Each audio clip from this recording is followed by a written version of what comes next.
انتخابات 2024 اور ہماری موضوع آج کا جو ہے وہ ضلع بٹگرام میں ہی ہم ابھی تک رکے ہوئے ہیں کیونکہ موسم خراب ہو رہا ہے دن بدن.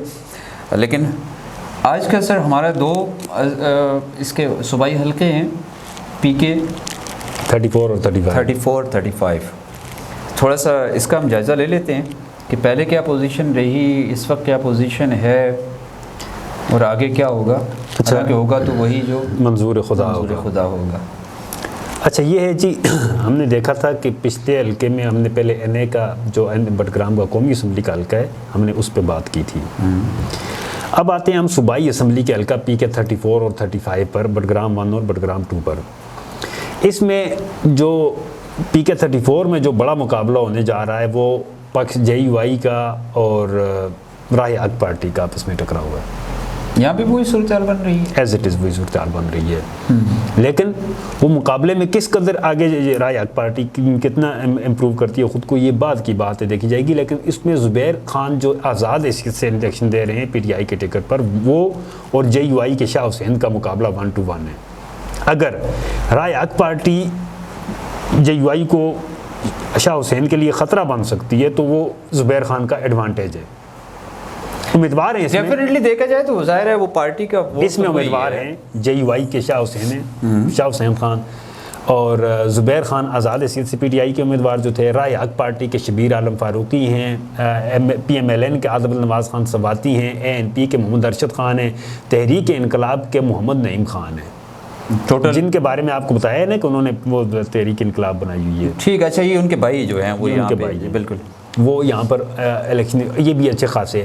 تو یہاں پر جو ٹاپ 3 میں آتے ہیں, ٹاپ 3 میں جے یو آئی کے جے یو آئی کے, پی ٹی آئی اور تحریک انقلاب کے محمد نعیم خان, یہ ٹاپ 3 میں آتے ہیں. تحریک انقلاب اس حوالے سے جو ہم نے حلقے کے لوگوں کے ساتھ گراؤنڈ ریئلٹیز پہ جو ان پہ سے جو بات کی ہے, بطور خاص عمر خان جوزوی صاحب نے جو ان کا انالیسس تھا, انہوں نے بتایا کہ یہ 3 جو ہیں یہ ٹاپ کے امیدوار ہیں جو جن میں سے کوئی بھی جیت سکتا ہے. ان تینوں میں سے کوئی بھی جیت سکتا ہے.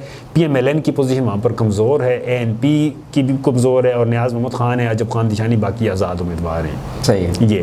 اب پچھلے الیکشن میں ہم دیکھ لیتے ہیں. پچھلے الیکشن میں زبیر خان نے, یہ جو آزاد امیدوار ہیں, انہوں نے 14,354 ووٹ لے کر یہ کامیابی حاصل کی. یعنی پی ٹی آئی کی پہلے سے یہ پی ٹی آئی یہاں سے ون کر چکی ہے. پی ٹی آئی کا حلقہ تھا یہ جی. اور شاہ حسین خان ایم ایم اے کے ٹکٹ پر آئے تھے 2018 کے الیکشن میں, انہوں نے 12,611 ووٹ لیے. اب شاہ حسین خان کے ہمارے پاس سامنے موجود ہے کہ 12,000 ووٹ انہوں نے بس 12,500 ووٹ کے پہلے لے چکے ہیں, اور زبیر خان 14,000 ووٹ لے چکے ہیں. 2,000 کا ان کے درمیان فرق ہے. راہ حق پارٹی کی وجہ سے اگر شاہ حسین کے ووٹ میں کمی آ جاتی ہے تو اس کے نتیجے میں زبیر خان کا ایڈوانٹیج مزید ایڈوانٹیج انہیں مل سکتا ہے. یہ 3 امیدوار ہیں بٹگرام 1 میں جو کر سکتے ہیں, یا تحریک انقلاب کے محمد نعیم خان ہیں, یا زبیر خان ہیں, یا شاہ حسین ہے جو ایک سابقہ جن کا ایک بیک گراؤنڈ بھی ہے اور چل بھی سکتا ہے.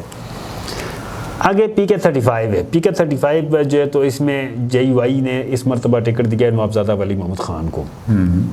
پیپلز پارٹی کے ہیں محمد سلیم ملک, عوامی پارٹی کے ہیں عوامی انقلاب کے پتہ نہیں عوامی انقلاب سعید اللہ, وہی عوامی پاکستان عوامی تحریک جو ہے یہ قادری صاحب.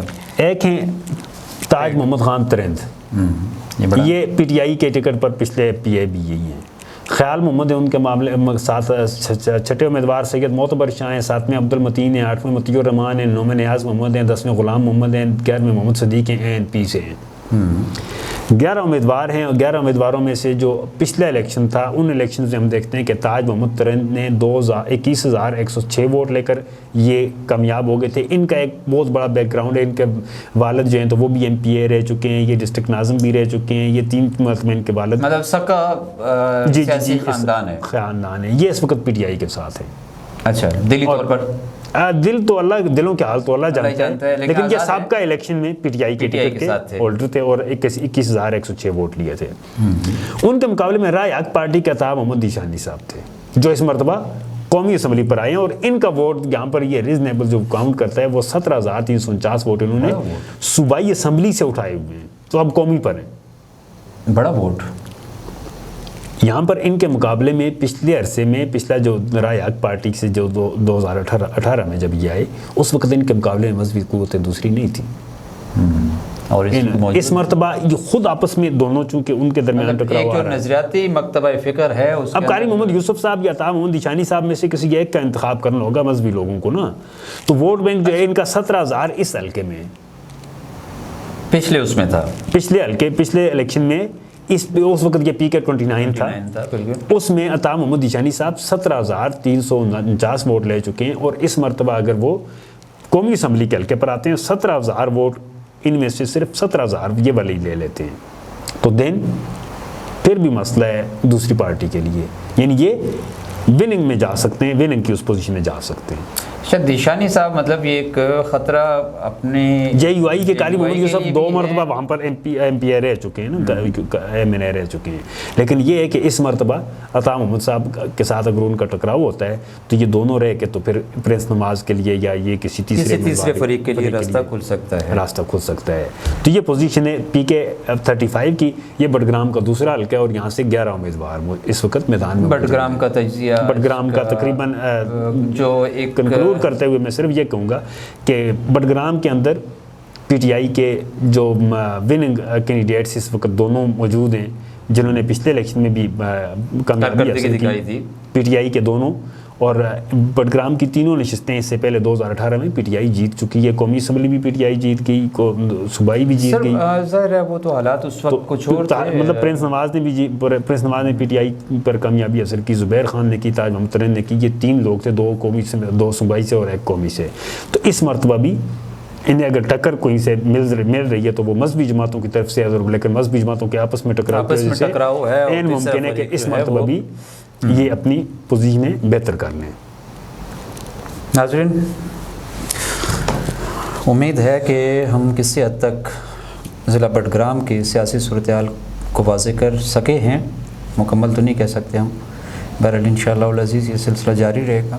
اگلے پروگرام تک کے لیے اجازت دیجیے، اللہ حافظ۔